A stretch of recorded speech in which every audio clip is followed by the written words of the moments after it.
Okay, so what we want to discuss today is how to find an appropriate journal to submit an article. Then once the appropriate journal is finalized, um, what needs to be taken care of then.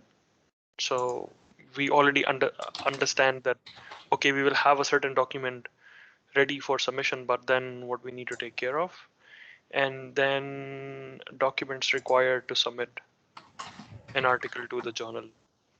And then we will have a discussion about what are those documents and how they should be prepared. And then I have a small list of uh, uh, things to do and things not to do throughout this process and what we can. So I have two screens to share today. I don't know which one should I start with first, but okay, let's start from here. So you will see this shared screen now. So I have, pardon my handwriting, it is not that great, but it will do the work. It will keep everything structured. So let's start with the question on how to find an appropriate journal to submit an article. And later then I will see my points which I wrote. But any guesses on how can one do that appropriately?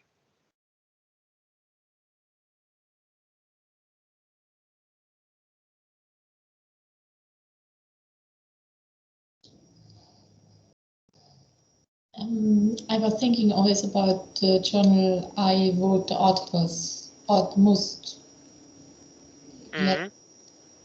So, and I did the literature research, most of the, for me, articles popped out from a specific journal. Mm-hmm. So,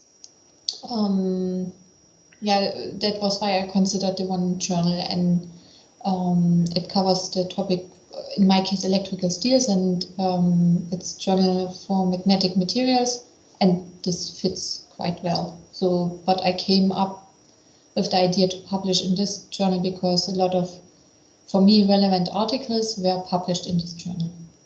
Mm-hmm. Yeah. So I'm Mason. Do you have any suggestions? Yeah, that's one way, as Anet said. The other, I think it's you can do search on the topic you want to publish. For example, your paper is about polymer, or I mean the main keyword, and then you can find the journals in this field. And I usually try to sort it based on the quality of the journal. After finding all journals in the field, usually they are not too much, maybe 2, 3, 4 maximum, and then I sort it like it's Q1 or the impact factor, and or it's like open access or not. Then I decide about it.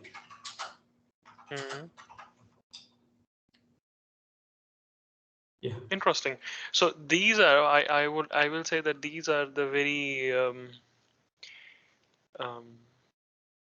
more appropriate approach to the most appropriate approach now. What I have written here is, I will just reduce the size a little so it can fit on the screen. So again, one of the things which I've written here is check your digital library, because when we are reading the articles, we are adding them to Citavi or EndNote or whichever citation manager which we are using. There we have a list of articles which we have most appropriate to our research area, and there we can just quickly sort all the articles related to the journal in which they are published. And there we can see, okay, I read this many articles from this journal, so that is the most appropriate one. Or then the second one is this, or the third one is this. And then I also feel that then it is a good idea that one has a choice of, so maybe the journal is very top notch, but its publication time is too long, and we don't want to submit it there. We want to submit it somewhere else. So then you have a second or a third or a fourth option to see, okay, these are the most appropriate journals where I can submit my work to. So one option is this one. Then the other was check bibliography. So sometimes our research article is not specifically from that domain, so it falls generally under that category, but it targets another hybrid form of work as well. So for example, in my case, we are very much in the field of plasticity. Oh, we are very much in the form of, in the field of uh, plasticity. So International Journal of Plasticity is an adequate choice, but then we are also um, focusing on the experimental side and collection of the material data and its properties. So then material science and engineering A is also a good choice. So these are very two different journals. And then, for example, we are running a lot of numerical simulations and looking at the results. So then computational material science is also an appropriate choice. But these are very three different journals on very three different ends. And it gets quite hard to find an appropriate journal which is satisfied with, okay, this falls within complete our category. So when we have a spectrum of journals, it is more appropriate for a specific article uh, to find an appropriate journal, and then maybe the bibliography. Then now progress is with Mason, and then the bibliography is something of the paper which can also help. So maybe in library we have many articles, but in bibliography we have more specific ones for that written article, and then that will do the work. Yeah, and I forgot to say that, okay, I usually check the scope of the journal. You know, they have a scope, it's written there that we publish in this field and that field. They explain usually in detail. Mm. Sometimes the scope is very general, then yeah, you can submit whatever you want, but usually good journals, they specifically explain that, okay, we publish this and we do not publish this. And for Mm. example, pure simulation, we do not publish simulation with like experiment we publish in, and many detailed points are given. So if it's not in the scope, yeah, I do not submit because it wastes just maybe 1-2 weeks at least, Mm. and then they reject it Yeah. usually. Yeah. Yeah. And then the third option which I wrote was find a match. So now there are also websites or specific pages by publishers. So Springer or um, um, Elsevier or other cases where they have, or I now think Wiley also has one where you can write your title, abstract, keywords, and with the help of that, they will sort out appropriate journals for the appropriate article. So they are generally matched by the keywords. So there one can also get a bit of a help on maybe I'm missing on something from the bibliography or the scope of the journal fits with it, and then there one can also find an option or an opportunity. I sometimes find that also helpful.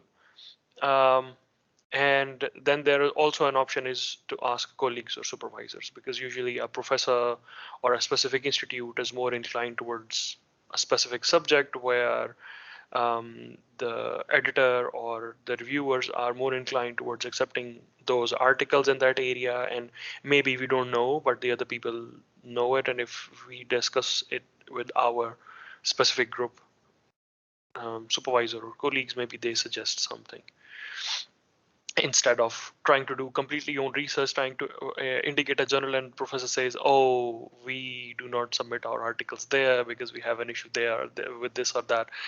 And yeah, then everything goes to waste. That is also an option. And then look at the master journalist yourself. That is also an option. I find it quite helpful because master journalist is quite a very extensive list of journals. We only look at the ones which are on the very higher end, which have a very high impact factor, or which are more appropriate, or which publish a lot of research, and then some good papers come out of it, and we are able to follow them. So we know about those journals, but there are many new recent ones which are very specific to the subject areas. So the people have started them new. They have not churned out that much of research, um, but they but generally I also feel that we can find something which falls specific to our research interests or areas. For example, I also indicate hybrid kind of research where we are connecting 2 or 3 fields. um, uh, the major high impact journals, if we cannot find something there, we also have an option to maybe there is an option available there as well. So these are some things which I wrote on my end.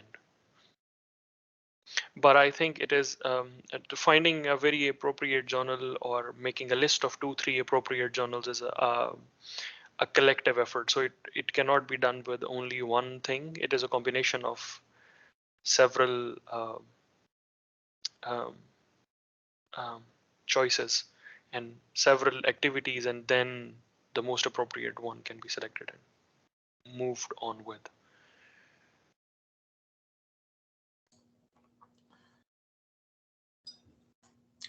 Yeah, okay. I just want to add a point. So you talked about asking, like discussing with professor. Mm, It's usually, yeah, I think it's also a good idea. Sometimes there are some unofficial relations. For mm, example, yeah, for example, maybe sometimes, yeah, I had such experience. For example, my professor said, okay, I have reviewed, for example, 10 papers for this journal up to now. So if you submit it here, it would be, I think it would be treated better, not on the side of review, but from mm, on the editor. The mm. editor will act on will act on this paper more positively, and then yeah, that would, I don't know, does it work or not, but yeah, in 1 2 case I tried it, it was, it worked. It does work. Yeah. It does work. Uh, um, yeah. Um, so then the next thing was, so okay, once we choose an appropriate journal with all the co-authors, we agree that we want to submit an article to that journal. Then the next point which I wrote here was, once an appropriate journal is finalized, you will know 2 things. So once it is finalized, you will know 2 things: why that was chosen, why that particular journal was chosen, because why our research fits within the scope of that journal. So that is something which you will automatically know, and based on that we would like to submit our work there. And then the second thing which you will know is requirements of that journal, and that varies, I feel, apart from the main document. Even the format and everything changes quite drastically. There is a very large spectrum from publisher to publisher, from journal to journal, and from area to area. So once we will finalize a journal, then we will also know the requirements of a journal and how we need to submit an article to them. And specifically, it is mentioned in instructions for authors list. So that is a very extensive, detailed page one should go through. But once one has gone through that, then of course we don't need to do it again and again, because generally for one publisher, it more or less remains the same. And I also feel that on the engineering side, it is generally more or less similar. So yeah, it does not change a lot. And then we come towards the documents required to submit an article to the journal. So then now we know that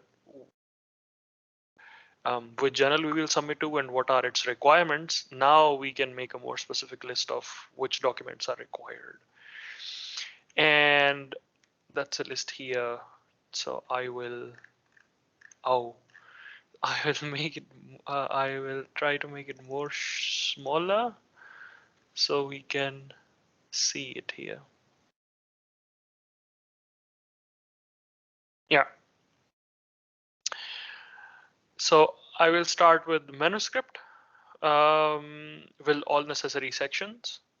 And by that, we mean that sometimes different journals or different publishers have different requirements of all the sections.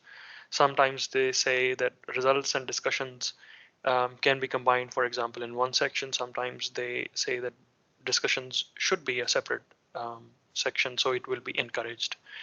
Sometimes after conclusion, they require a different statement for acknowledgement, a different statement for funding, a different statement for conflict of interests, a different statement for data availability, a different statement for contribution of authors. Sometimes the journal doesn't ask for that, so they just ask you to whatever. If you want to add something, you can. If you don't want to add something, it is still okay. Until they are more interested in the paper until conclusions, the other information is available as a secondary option. Um, and also I feel with the formatting and the beginning of the document, if the figures should be added in the document or if they should be provided as a separate document, how should the tables and figures be numbered. There are several things related to formatting and how a specific data is given to the journal, um, which of course helps the editor decide with how much effort or with how much heart and soul was the paper submitted. So was the author in a hurry, they just threw it to the journal, or they really took care of all the instructions to the author's manual, took care of everything, did all the detailed work, and then submitted the paper to us. And that I think helps a lot with in decision making of the editor to send it forward or then critically scrutinize it and send it back to the author. So that's one thing. And then generally the most common thing which almost all the journals ask for is a cover letter. And that is something which we can discuss quite in detail. I came to know about the overall format of the cover letter and everything quite later, because there were very less people really teaching about that. We more or less read more about or hear more about the manuscript and the article, but we hear less about the submission process and everything. Um, Nowadays most, and then there are several secondary things, which are different. Every journal, every publisher has different requirements. Nowadays graphical abstract is quite commonly asked for. And now I also feel that some journals have it, this is compulsory to submit article to some journals, so it must be submitted. Highlights and innovations, so the editors want to work slightly less, or they also want to help the future readers to quickly assess if they want to read the article thoroughly, or if they want to purchase it if it is a hybrid journal or not, with the help of highlights and innovations. And they also ask the authors to submit them during this process. Then a list of reviewers, a list of suggested reviewers, and the list of opposing reviewers is also something usually which is asked for. Um, Maybe the editors will not send the article to those reviewers, but they will correspond them and add them to the database based on the keywords of your article. And then they will have an extensive database of the reviewers, which they can send their articles to later. I also feel that it is the list of reviewers is also a nice opportunity to pitch young researchers to the journals.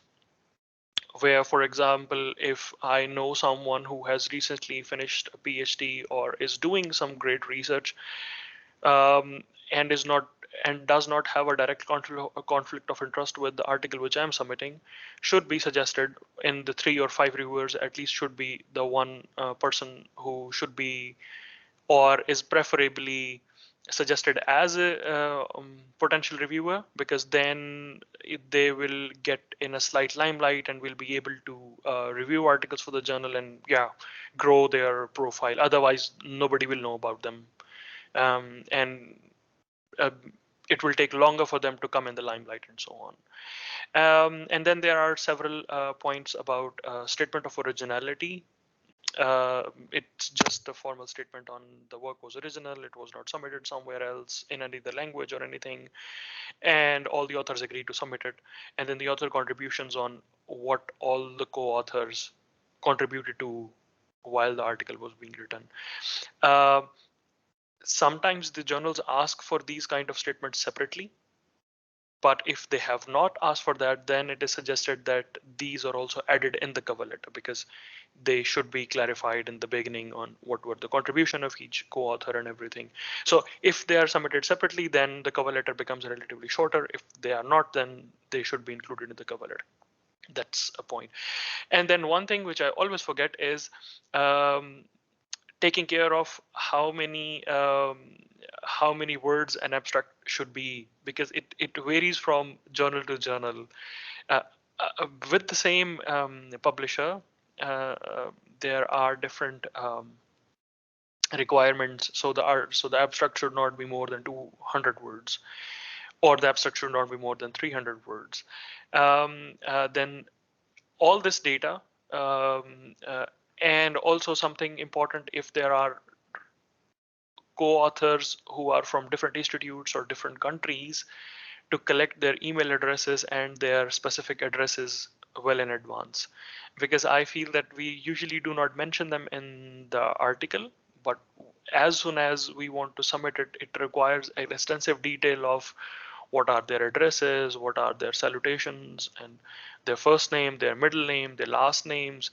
And we usually know them by a certain name. We usually use a certain email address, which is informal, but then for the submission process, we require all this information, which is important. And then deciding an appropriate title as well, because that, I feel the title is a very tricky part, because it should be it should be inclusive. It should really show what the research was all about. Should be concise. Should be short, as well as should be catchy as well.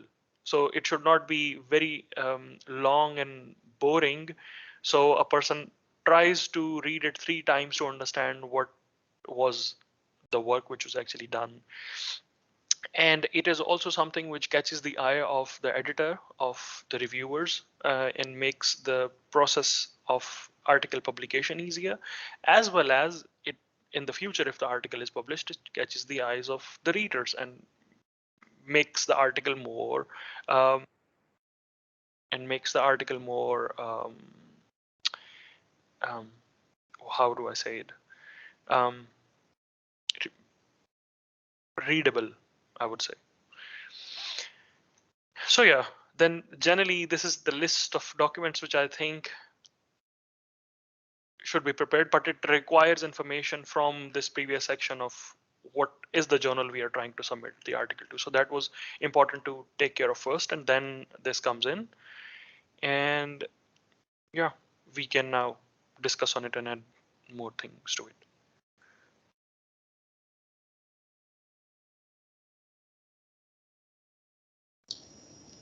I have one question. How do you think about special issues when like selecting a journal? Or from my experience, I always had the feeling that the special issues are like for a conference or very by invitation. But I saw some special issues. I was thinking, okay, they would fit, but I Hmm. did not really. Hmm. Yeah, I don't know. Maybe you have an experience about this and selecting the journal.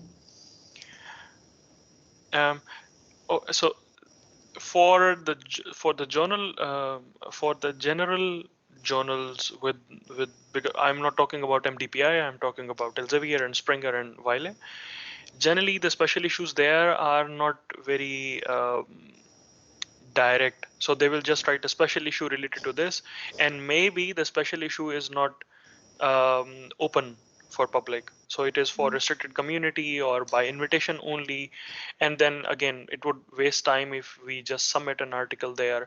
But if you, while the submission process or going through the document, if one finds a possibility of that my article would perfectly fit in the special issue, I think the best idea would be to write an email to the editor, and a short email with a title and an abstract, and ask them, not even maybe an abstract, just a title and short highlights or innovations on what we did in the article, and by stating that it really fits with the special issue, so can I submit it there?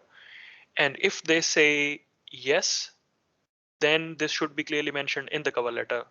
So the cover letter becomes more stronger and the submission becomes more stronger. The editor would know where this is coming from, and it will give more weightage to the work. And if they say no, then they would also provide a reason of why not. And then a person would know.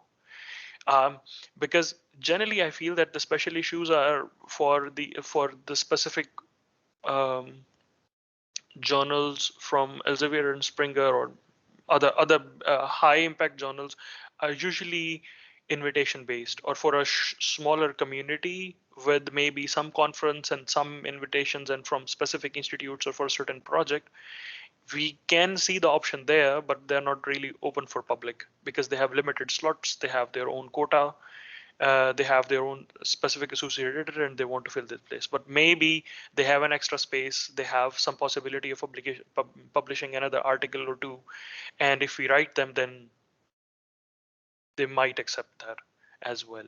So that's my take on the special issues.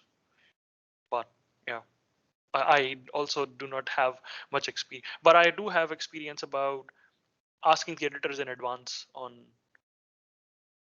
can I submit this article related to this journal where you have written this, but my question is related to, and they're very happy to respond there. Okay, yeah, that's a good point. Hmm. Maybe Mason has more experience on deciding about special issues, or but yeah, special issues are uh, generally a trick.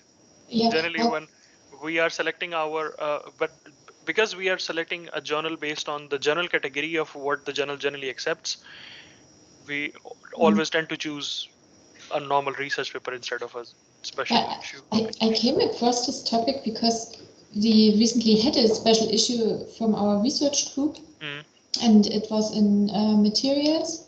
mm, And by that, I looked through the list of special issues they provide, and it was a really long list, and there mm, were several topics. I thought, oh, it sounds interesting, and then I thought, okay, when I now look for the articles, when I use Scopus, for example, mm, I do not look by the journal, so wouldn't appear to me that it's in a special issue. So, mm, but on the other hand, a special issue is like a very comprehensive, mm, yeah, selection of articles within a very specific topic. mm, So probably all of them would be worth reading. mm. And Yes. Yeah. um, Yeah. So that's the idea of special issue. But with MDPI, it is something else. So with MDPI, the special issue is a marketing stunt, I would say. So okay. so at the end, their publication quantity is too large. They want to they, instead of publishing 30 articles in 2 weeks, what they do is they bundle them up for subject wise, so it is easier for the readers to follow, and it also, for example, one article which is really good attracts readers, and then they can also pitch more similar articles to the reader. For MDPI, a special issue is a special case, and Okay. it is not the same with Elsevier or Springer or Wiley. There, everything else which I said was for those publishers. With MDPI, if you find a special issue which is more appropriate to the subject, just submit an article. Okay. And they basically want to bundle up a similar kind of research in one special issue, so it can get more attention because they're really publishing research in bulk. Okay. Yeah. So See, there the special issue serves a different purpose, okay. um, but on the other publishers it serves a different purpose. Mm.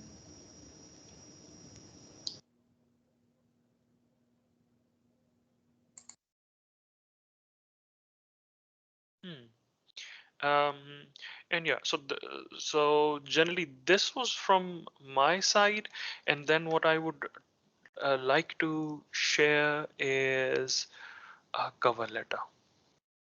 Mhm. Uh, no,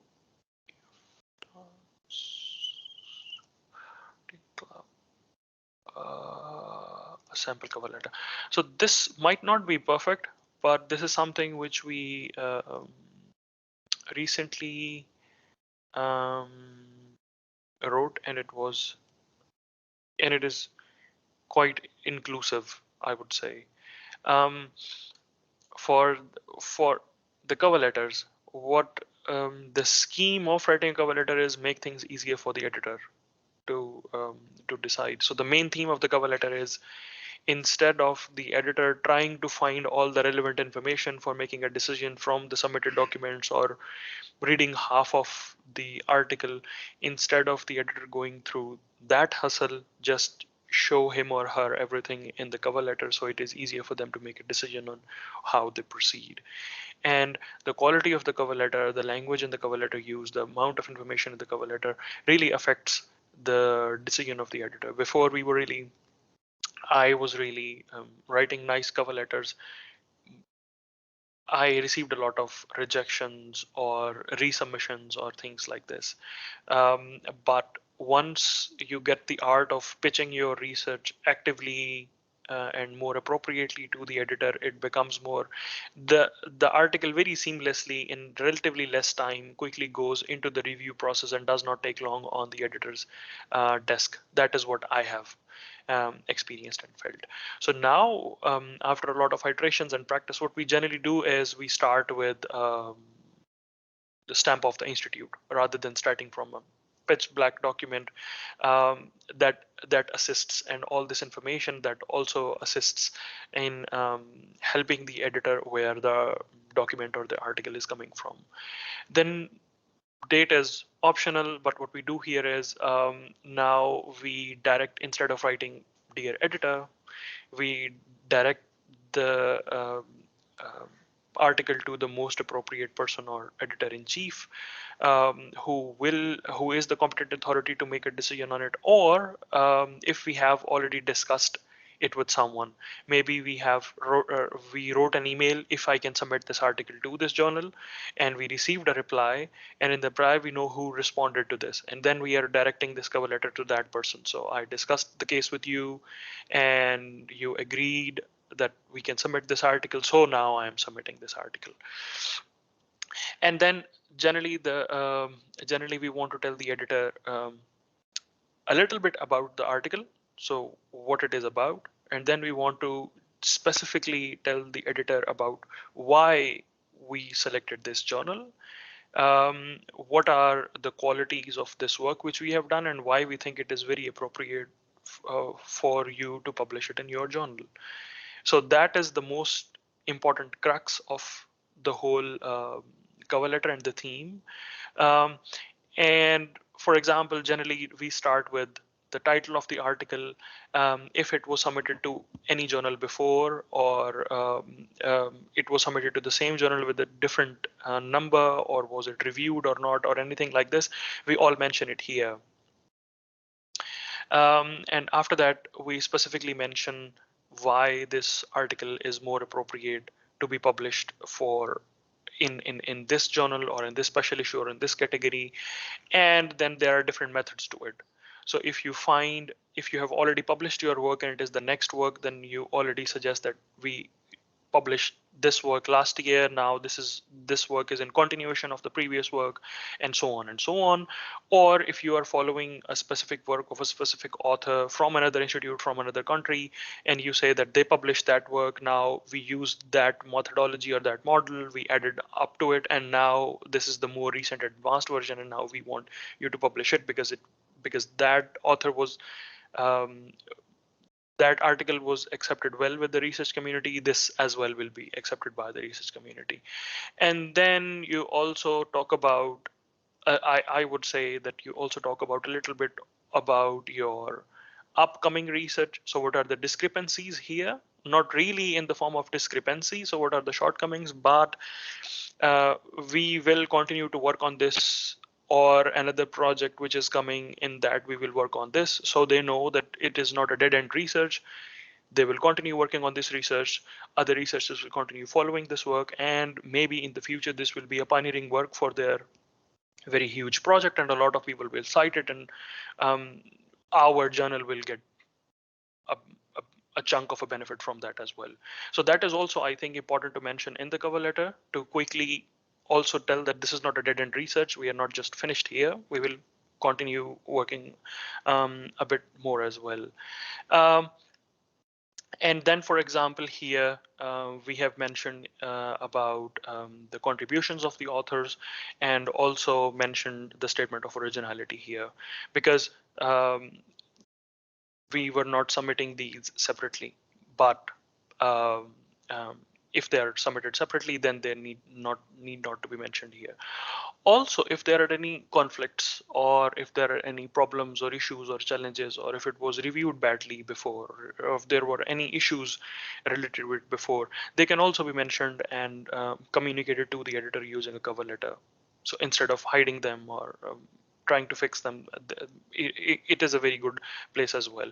And then I also feel that signing the cover letter also makes it more personal, and makes it and really makes an image of the article that it was submitted with the heart. But of course, the signatures and everything should not only be just on the surface, it should be so the whole process should be quite well managed and important. Then these signatures do really work. And what I have felt is that if we do all the hard work and submit an article in a quite an interesting way, um, even if editor really wants to reject the article because it does not fall into the category or the different scope or something, they don't just reject it with a standard email. They write an extensive email on why they are rejecting it, and then they are kind and courteous enough to suggest that, okay, maybe you can submit this art. They go through the document, they give suggestions on maybe improving it or changing something or resubmitting it, or then saying that if you submit this article there, maybe it will be better accepted there rather than our journal. So if you do all the effort, then generally the most chances that the editors just don't throw it away with a standard email. They do also take care of that as well. So yeah, that is what I wanted to discuss about the cover letter. And while we discuss about all this, what I can do is do you want me to share this PDF, or it's okay? I can. Uh, how to do it?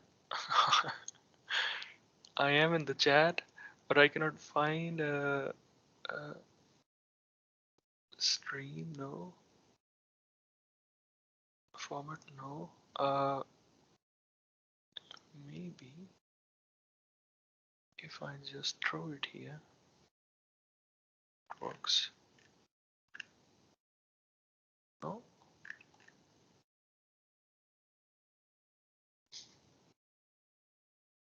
but it is Teams. Here, everything should be possible.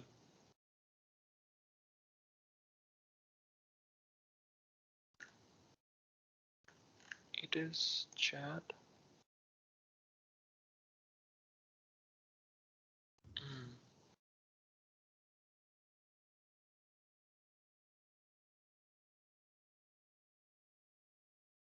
Or maybe I will Yes. share later. Maybe if you drag it there, just Yeah, that's what I did. That's what I did, but no. okay. Meeting notes, meeting options, device settings.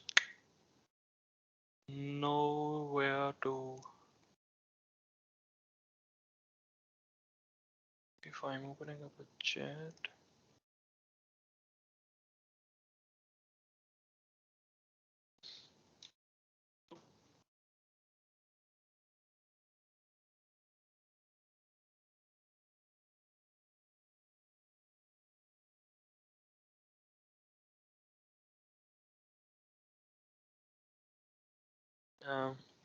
I'll email it later. But yeah, we can discuss a little about the documents required to submit an article to the journal or the cover letter. If And I would also like to know, how do you write a cover letter or submit an article or convince an editor that this research is really good and we want to publish it. Can I share my screen? Not right now. But what I can do is I can show participants. Now you should be able to do it. Okay.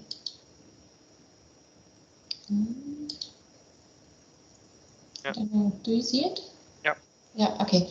So this is my cover letter for the recent publication in the special issue. So don't wonder it's to Professor Kavala because he's the assistant editor for the special issue. And yeah, this is the way I wrote my cover letter. And this time it's very short because I submitted it especially to the special issue.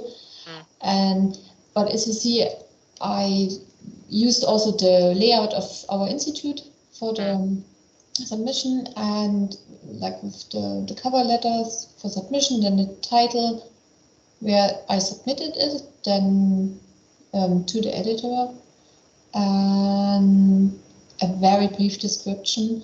And I also added funding in it, and that we that we didn't submit it somewhere else. And then for any kind of correspondence, and best regards. So I think it's a very short cover letter, but also includes some basic points. And it's for MDVI, and there you have to put authors' contributions in the submission process. So I did not add it in here because they have the very detailed description of the author's contribution in the submission process. So I did not put it in the cover letter. So yeah. And what I also feel is there is a large difference in the cover letter when for the first submission and then for the revised submission, because in the revised submission then one is not really convincing the editor to consider the publication or discussing the good points or the bad points or whatnot, but in the revised process they are generally talking about how we revised the article, what were the points which we addressed, what were the points which were challenging or we did not address or we addressed differently, and what was a conflict of statement between different reviewers comments on things like this. So those are all the points which then come in the cover letter, because it is really a communication between the author and the editor, then who has to make a decision and forward it to other reviewers or so on. Yeah, exactly. So I do not have it as a separate print like this because I used the GUI of the submission template to write the cover letter for the review, but that's exactly what I did. I addressed all the changes made and also explained to the editor what major changes came from which reviewer comment, and but I did not use like this template. Also, I used really the submission system of the journal. Okay. Yeah. Okay, so I stopped sharing. And then one more thing that I want to mention here is it is important to mention in the cover letter if the article was submitted to another journal or some other editor and it was rejected. So generally this is something which I tend to see that people hide. I also, we don't want to show that it was rejected by 5 journals and yet we are submitting it to your journal that you may publish it. But I came across a problem once that I submitted my work to one journal and it went under review, and after review they rejected it, and in the rejection it was written that it is rejected based on the attached reviewer comments, but there were no real reviewer comments attached.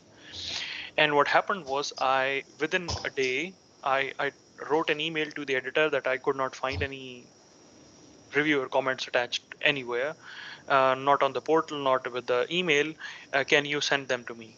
And I did not get any reply from the editor for 1 week, and then I just changed the format slightly, changed the cover letter, and then submitted it to another journal.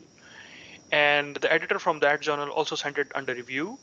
And after 1 week, they rejected the article with a very long email that you already submitted this work to another journal and you did not completely inform us that you submitted it there and it was rejected based on any comments. The reviewer which reviewed your article there, this we sent it to the same reviewer again because the research community is short, and he now said this to us, and he sent those same comments which he sent to the previous journal to us. So these are your comments, you did not change a word and you submitted to us. And then I had to write a further long email to the editor explaining that I could not find these comments, thank you for sending them to me, I will try to rectify them and submit it to you again. And eventually that journal was submitted, that article was published in that second journal, but after further clarifications and everything. And after that, if the article is rejected from one journal, we try to address all the issues and then clearly mention to the other journal that this was rejected there, these were the issues, we have clarified them, and now it is a new submission, but to your journal and not to them, and why. So if this happens, this needs to be mentioned in the cover letter. So please don't make that mistake again. That was bad and embarrassing. So yeah, that's also something which I wanted to mention here. And then quickly we can move to the end of this discussion, that the article is usually submitted on a portal. And when we are submitting an article to a portal, try to take care of the following things. So first of all, it requires a lot of time. So spare a big chunk of time to submit an article. Don't do it in a hurry, because now I have worked on an article for maybe 3 months or 6 months, and now it is finished and it will just be submitted in 15 minutes. That's not the case. Spare a big chunk of time dedicated to that, because many things will come up. We will, if you have not submitted an article before, or even if you have to make new registrations on the new journals, create all the logins and passwords, move here and there, look at the portal, go through quickly go through the instructions for authors, and then start submission. Then again, take the time to fill all the submission requirements. Usually if the journal is asking for submission requirements related to, do you have any information about this, what do you want to write here, there was a certain portion in the end of the submission process. So when I remember, when everything went well, there was a last section, comments to the editorial committee, and I always left it blank or left it empty. But now I have realized that it should not be left blank and empty. That is an extra option to make the, so a short version of a cover letter should be added there to help the editorial committee quickly go through that message and understand why we are submitting that research and how why they should consider it. And so the general point is, take time to fulfill all the submission requirements. If they require a document, make the requirement document appropriately. If you don't know how to do it, discuss it with other colleagues and co-authors, but do not try to be in a do not try to do a bad submission in a hurry. And then follow all the instructions from instructions to the authors list. Usually there it is written that the figure quality should be this cannot be more than this many words, keywords should be separated like this with this comma, references should be given with this number, figures and tables should be numbered like this, a document should have figures separately attached or inside attached, and many things like this. And if we are not really following those instructions and we are just, the references are there, bibliography is there, but the numbering is not correct, or maybe the main numbering, or it was just required to be superscripted. If it is not there, the editor will quickly look at the document and realize, oh, you did not follow a common basic thing. How, what would be the quality of this research? So that puts everything in a question, which was done perfectly all right by not just following few basic simple things which were mentioned there. So it is important to follow all the instructions in the instructions to authors list. It shows the seriousness of how you are presenting your work to the editor. And again, then I write, think from the editor and reviewer perspective, make their work easier. Instead of letting them decide on what is the innovation in your research, why did you do this, or how did you do this. Mention everything in the cover letter, mention everything in every message or block or point which you can find to help them decide on the quality of the work, the presentation of the work, and think from their side that instead of them trying to scratch the surface and trying to find the appropriate information, give them all the information right in front of them in a plate so that they can quickly and easily make a decision. Even if they would reject an article, they will reject it in 2 days rather than 2 weeks. And that will save, in the end, it will save time for us rather than anybody else. Or in most cases, what I felt is even when you're putting a lot of hard work, when you're considering things from their perspective, they are considerate. Even if they do reject an article, they do not do it brutally. They give an honest feedback. They assist you in getting that work published on, or specifically pointing out the discrepancies which are there, and it helps in faster and easier and more appropriate publication of the article. Um, Again, then do proofread before submission. And once everything is submitted, then there is a window where they say that please check the proofread of your document. And if that is okay, select submission. And when we click submission, they still ask, have you proofread everything? And are you sure you want to submit this article? And then click OK. What I used to do was, oh, I have checked the document 20 times and everything was okay. And just approve submission.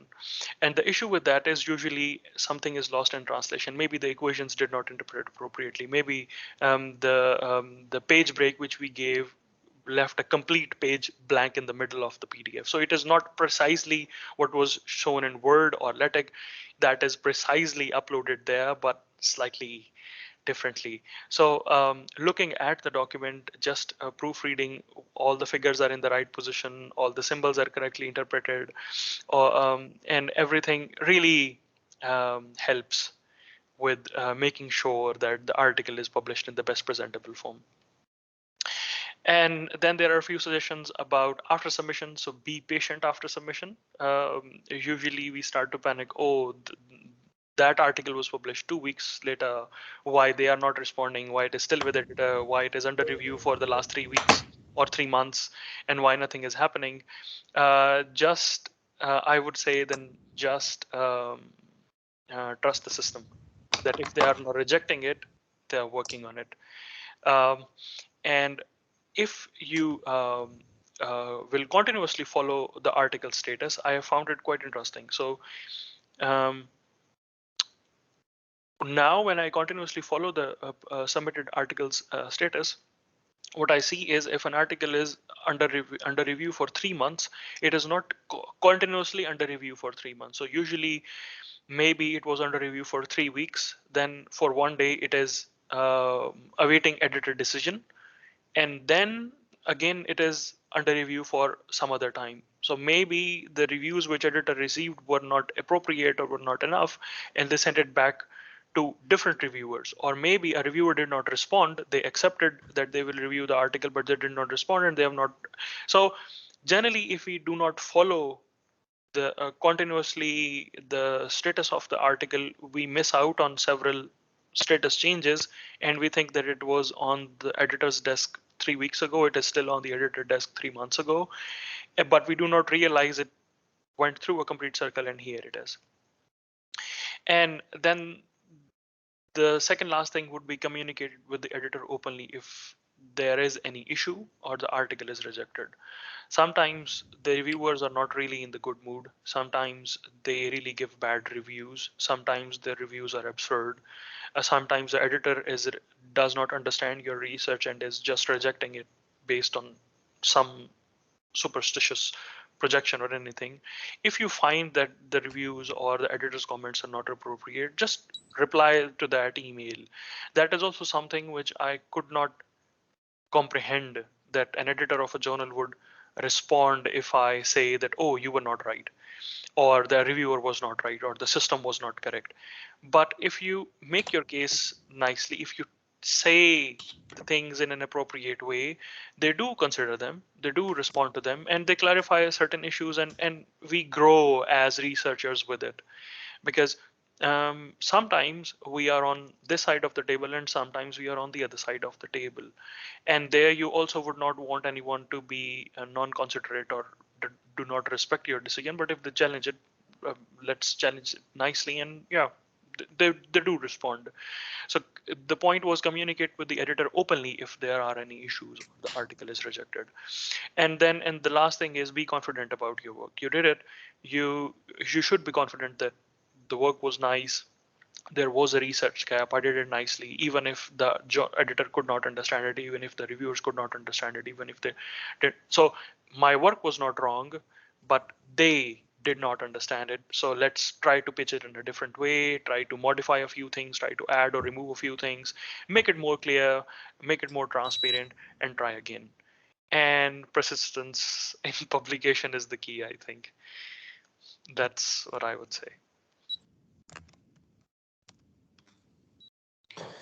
Yeah, thank you so much for your comprehensive explanation. I just want to talk about it's just my experience Mm, about answering the reviewers. Once I submitted a paper in a journal, and it's usually reviewed by two reviewers, sometimes three reviewers, but I got the answer from four reviewers. One of them he had rejected, or he or she had rejected, and three others they accepted the paper or they asked for some revisions. And so I thought that at that moment I thought that okay, if the editor wanted to reject my paper, mm, then he could reject it at that step. So mm, when he turned it back to me for some revisions, then maybe the fourth reviewer was not so important. So I just ignored some of his comments or her comments. I did mm, not answer well, mm, and and then I covered all the other comments from the first three reviewers, but the last one who had rejected, then I did not explain, answered him well, and the paper was rejected at the second step. mhm. So this is my experience. So if you got some feedbacks from the reviewers, you should answer them, at least explain, and do not ignore even a single point. Mm, Yeah. mm. Yeah, that's understandable. Yeah. That's understandable. But I would say the review process is a completely different bureaucratic game. So I would say that is something which we need a separate section to discuss things.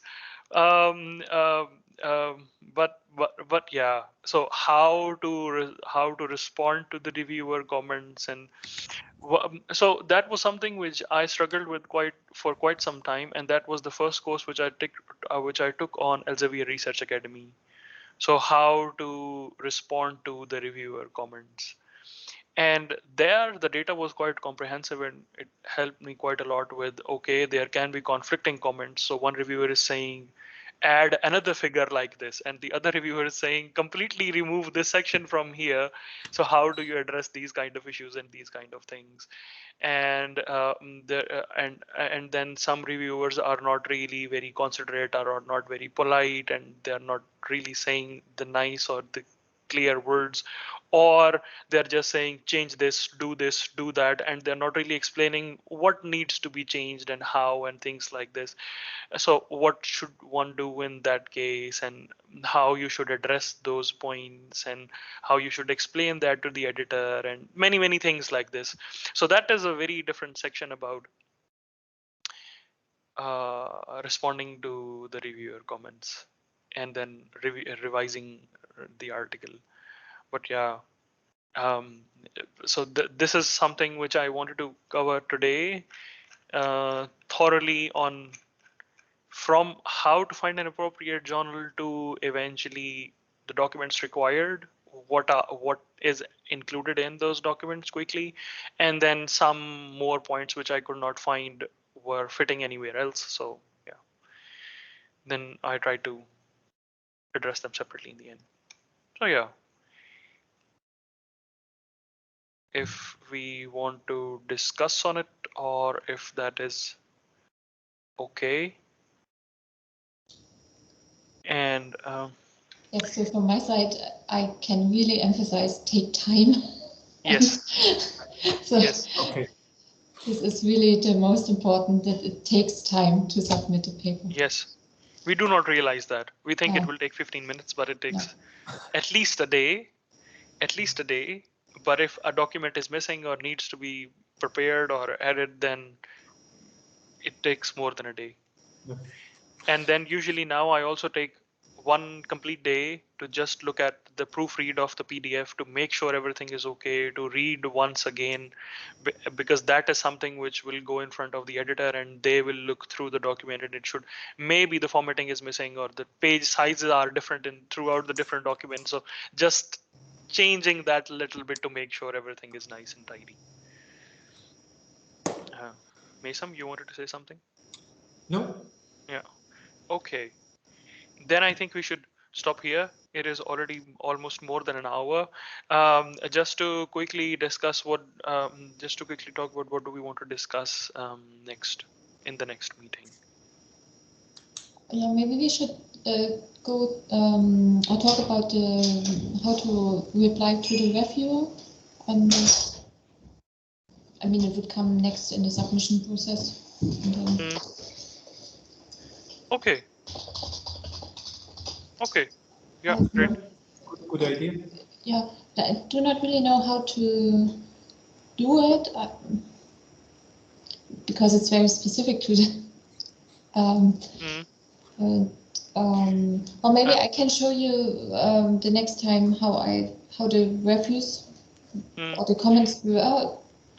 what I would suggest is, can you take a quick look at the Elsevier Research Academy outline of this topic, and there you will get help from how they structured the program.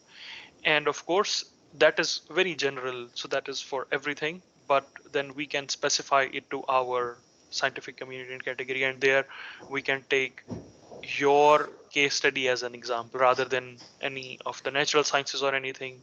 And then of course we can discuss our challenges and problems, which we will point out then during the discussion.